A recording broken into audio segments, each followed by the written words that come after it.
Right. ఉద్యమకారులను ఉరికించి కొడతామన్నారు. గత ప్రభుత్వంలో తెలంగాణ వ్యతిరేకులదే పెత్తనం. కవిత ఉద్యమకారులను ఉద్దేశించి మాట్లాడుతున్న కవిత.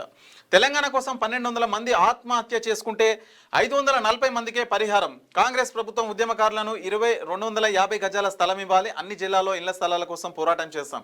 ఎవరో కొట్లాడితే తెలంగాణ రాలే, మన కడుపు మార్చుకొని పోరాడితే వచ్చిందని కామెంట్. కరీంనగర్ జిల్లా మానకొండూరులో ఉద్యమకారులతో కలిసి ప్రభుత్వ భూమి ఆక్రమణ.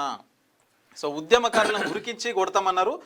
ఎవరైతే గత ప్రభుత్వంలో ఉన్నోళ్ళే వాళ్ళే కొడతామని చెప్పేసి తెలంగాణ వ్యతిరేకులదే పెత్తనం అని చెప్పేసి గత ప్రభుత్వంలో అని చెప్పేసి కవిత అంటున్నారు. ఈ అక్క మాట్లాడితే ఎట్లుందంటే సంపినోళ్ళే సంతాప సభ జరిపినట్టుంది. గత ప్రభుత్వం ఈమె లేదా, ఈమె లేదా ఉద్యమకారులను సంపినోళ్ళే సంతాపం తెలుపుతున్నారంట. ఇక అక్క అదే పని మీద ఉన్నది. ఇక మాట్లాడుతున్నారు, ఇక మైకి దొరికిందిగా అని చెప్పేసి.